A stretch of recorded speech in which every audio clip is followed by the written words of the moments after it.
Here with Concordia head softball coach Shawn Semler to preview the 2020-21 season, which is about 2.5 weeks away from the first official game as we record this interview. As you began preseason practice, obviously mostly indoor work this time of year with the weather around here, but what have been some of your impressions of what you've seen in terms of energy and attitude and level of excitement to get Sure. back playing? Yeah, I mean, the excitement level has been, great. In fact, it's probably been one of the best that I've seen in all my years of coaching, just that anxiousness to get started, and I think that has to do with ending last year the way we did. But not even so much ending it short-wise, but ending it 12-2 and really having a great nucleus back. I think they've been really, really excited to get going. And what I love the most is I heard we're going to have so much fun and we're going to win a lot of games. And that's what I want. I want us to go out and have fun and not really worry about anything, just going out and playing the game the way they can, because it's a talented group. And I feel like we've talked quite a bit about some of the returning players the last couple years, particularly around the infield with Hannah Haro and Tori Homoka, Kylie Nixon, and Camry Moore. What do you notice about the confidence and the leadership that they have, and how that maybe lifts the rest of your team up? Yeah, no, and it's such a visual thing to see. Like, we're in the batting cage, and that group, when they start doing tee work or any kind of work, you could just see them working with a purpose, not fast, not slow, but every swing they take is really got a purpose. And then you look at our freshmen, and they don't know how to do that yet, or they don't have the confidence to do that yet. And so these older kids are trying to show them, hey, slow down. This is what we're doing. This is how we want it done here. But you can just so see that maturity level and that the confidence in knowing here's how many days they've got to get ready. Here's what we got to do in this day and next day and next day to get to the point that we need to be at. Well, you've seen what some of the top teams in the GPAC have looked like. How does this core kind of stack up with not only the GPAC, but maybe some of the really good teams that you've been able to coach in the past too? Yeah, well, it's funny.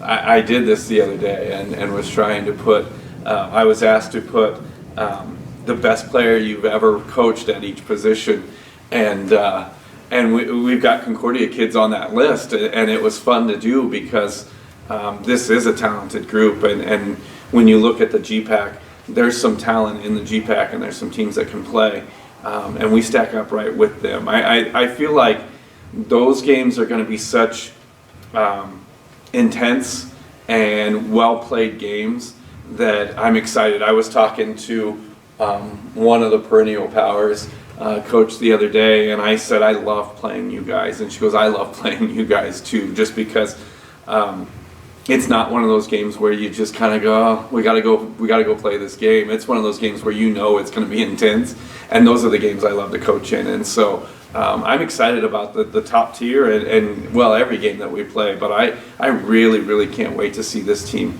go out and execute and play against some of the best teams. Is there a difference with preseason preparation coming off a shortened season? I don't know, maybe it's just a greater sense of wanting to get back, but what have you noticed from that regard? Yeah, I don't know if it's been any different. We kind of have a map of when we play and how we're going to do things. And so fall was different in that we really didn't play outside teams like we normally would. And so I think that was a frustrating but something you just deal with.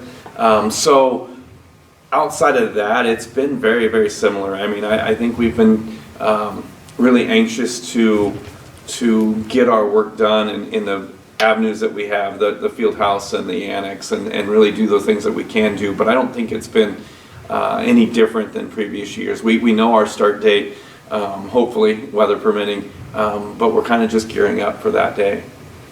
What have you found to be most challenging, just in terms of from that point where you realized the season was over, just to getting ready for this season, getting Maybe it took a little bit for some people to get back into shape or back into form, but what were some of the biggest challenges coming off of that? Yeah, maybe keeping in contact with them and talking to them over the summer, and just really reiterating what our goals are and what they still are and what they were, and really trying to make sure that they stayed focused throughout the summer and did what they could do wherever they were living, and whatever means they had to do softball related stuff. But I really didn't feel like I had to talk anybody into that. That older group, or even the younger group that I was actually playing summer softball around, those new kids and some of the returners that were still able to play, just kind of a focus on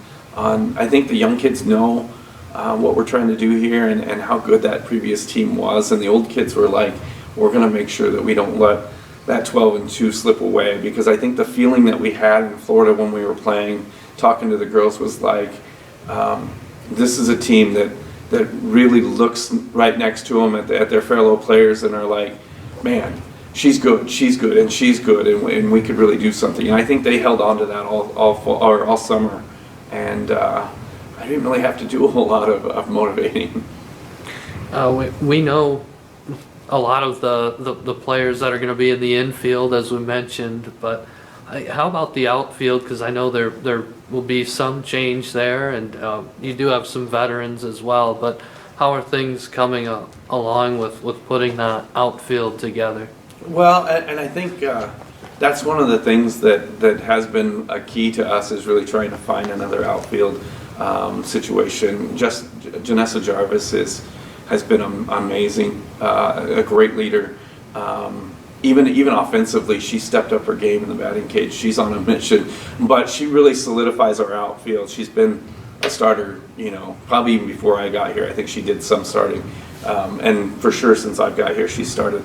And Caitlin McGarvey's, she's a talented young lady that'll be out there. So we're just trying to find that third outfield that'll take, the innings that Mackenzie Schmidt gave us for 4 years or however, So it's been a challenge, because really by the time we started figuring out the players that we really want to try out there, we were inside again. And so that's our focus, is really trying to find that third starting outfield, and then keeping them safe and COVID-free. Right. From a pitching perspective, you probably have a pretty good idea of what you're going to get from Camry Moore, and we saw some of Zoe Flores during those 14 games last year. But how are things coming along after Camry, and yeah, how many pitchers do you feel like could be in the mix? Sure. So Camry's doing her thing. We scrimmaged yesterday, and she's still really, really good. Zoe will throw today, and so yesterday it was Camry and Jersey Rowe, one of our freshmen, and they both looked really, really good. Jersey's hitting her spots. Her movement is really, really good, and she's come a long way since she started here in the fall. So that's been good to see. That was really exciting to see, because you're right. With Camry and Zoe, we really know what we have 1, 2. And if these younger kids can push 1 and 2, that's just a huge thing for us. And so seeing Jersey throw yesterday was huge, and she did really well. So today will be Zoe and Brooke Townsend, another freshman out of California, and she's been looking really good in all of our pitching sessions and bullpen sessions. She's been looking really, really good. And then an Ashley Evans, who really isn't your typical, throw hard starter, but she can get people out, and so she'll throw a little bit today as well. And she's kind of one of those pitchers that's going to give us an opportunity to maybe do some things with her. We'll see, and we'll see how she reacts to that. But she's kind of come a long ways herself. You touched on the spring break trip last year, and how things went pretty well there. I think 7-1 during that trip in Florida. But is that kind of what the potential is for this team? You scored a lot of runs during that trip. Is that kind of how you envision things looking offensively of what we last saw when this team was playing? Yeah, we really, outside of Sid Chernikoff, who who really gave us a lot of speed at the top of our lineup last year, and Mackenzie Schmidt. We've got all those kids back, and we've brought in some kids that can play. And so offensively, I'm glad I don't have to face them. It's going to be an offense that puts a lot of runs on the board, and I think that's going to, that's going to be fun to watch. I think we're going to be a fun team to watch because we're going to score some runs this year.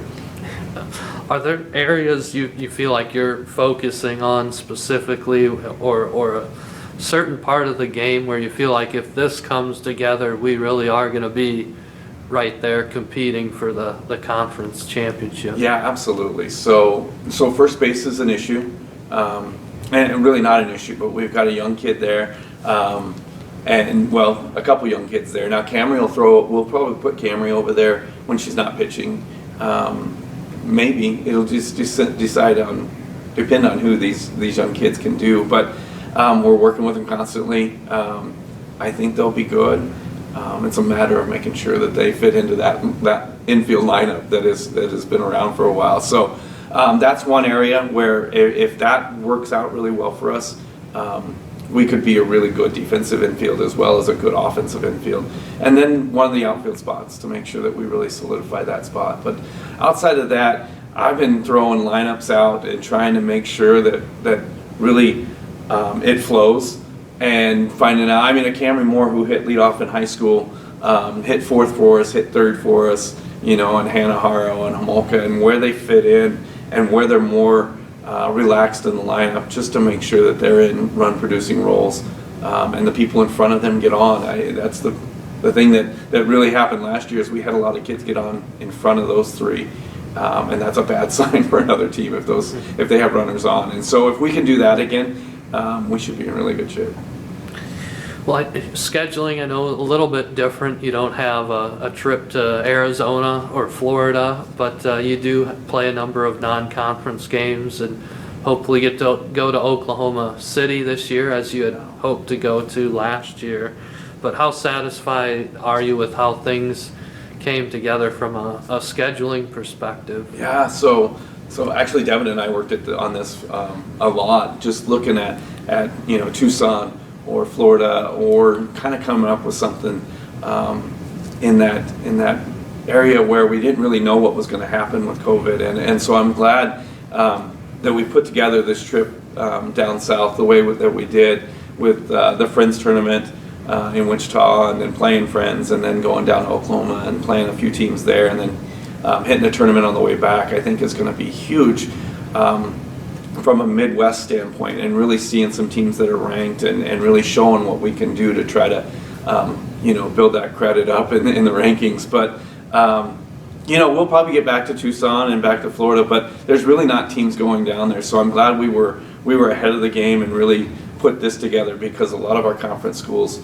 really don't have spring break games, or trying to find some now, and it's like I'm glad we're done and we're solid, and we've got a good game plan going.